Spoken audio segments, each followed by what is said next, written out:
Experience अगर देखेंगे तो हर इंडिविजुअल कलेक्टिविटी ही है। जिसको हम इंडिविजुअल मानते हैं बेसिकली वो भी कलेक्टिव एक्सपीरियंस ही है। हम कलेक्टिव एक्सपीरियंस के थ्रू ही अपने इंडिविजुअल एक्सपीरियंस को कार्व कर रहे हैं, उसे गढ़ रहे हैं। तो बहुत गहराई से देखेंगे तो इंडिविजुअल एक्सपीरियंस जैसी चीज़ होती भी नहीं। तुम्हें लगेगा कि कैसे नहीं होती है, लेकिन तुम उसको कलेक्टिव एक्सपीरियंस के फ्रेम से, उस चश्मे से ही गढ़ रहे हो। तो मौलिक रूप से ओरिजिनली तो तुम कलेक्टिव एक्सपीरियंस में ही प्रवेश कर रहे हो।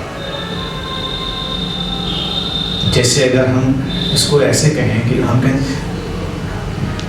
मेरा माइंड ये कहता है, अगर थोड़ा सा जागरूक होकर देखेंगे तो there is no such thing as your mind और माइंड माइंड। एक कलेक्टिव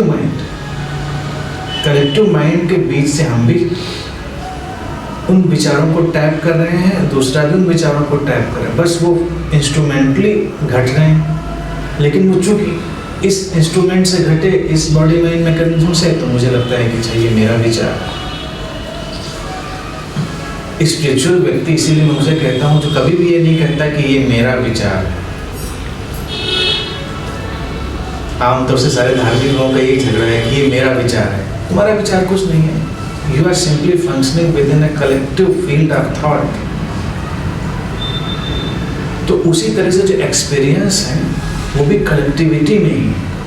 पेन का एक्सपीरियंस कलेक्टिव, जॉय का एक्सपीरियंस कलेक्टिव है, फियर का एक्सपीरियंस कलेक्टिव है।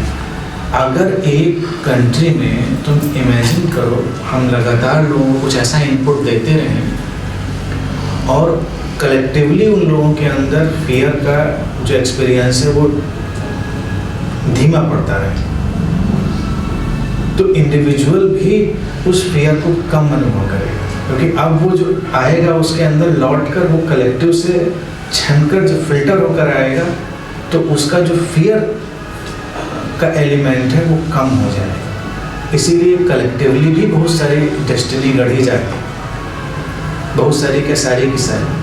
इसीलिए साधना का मतलब है अगर हम अभी 100 लोगों को उस अवेकनिंग, उस मेडिटेशन, उस पीस के रास्ते पर एक्टिवेट कर देते हैं तो 101वें व्यक्ति के लिए बहुत आसान हो। जब 101वां व्यक्ति गुजरेगा अपनी यात्रा में तो उसको लगे तो बड़ा आसान है, तो बड़ी आसानी से हो जाता है, क्योंकि अब वो इम्प्रेशन कलेक्टिव में स्टोर होने लगा है। इसी को क्रिटिकल मास ऑफ कॉन्शियसनेस कहते हैं, क्रिटिकल मास ऑफ एनर्जी, जिसको जेम्स रेडफील्ड ने काफ़ी पहले बड़े अच्छे से कॉइन किया था इस टर्म को, क्रिटिकल मास ऑफ कॉन्शियसनेस, अपनी बुक्स में। तो उस क्रिटिकल डायमेंशन तक हमको पहुंचना है, तो एक बार अगर वो चीज़ बदलती है तो सारे लोगों के अनुभव बदल जाते हैं। सर अब एक समाज में बहुत ग्रेड है, तो इंडिविजुअल ग्रेड का लेवल भी बढ़ा हुआ हो।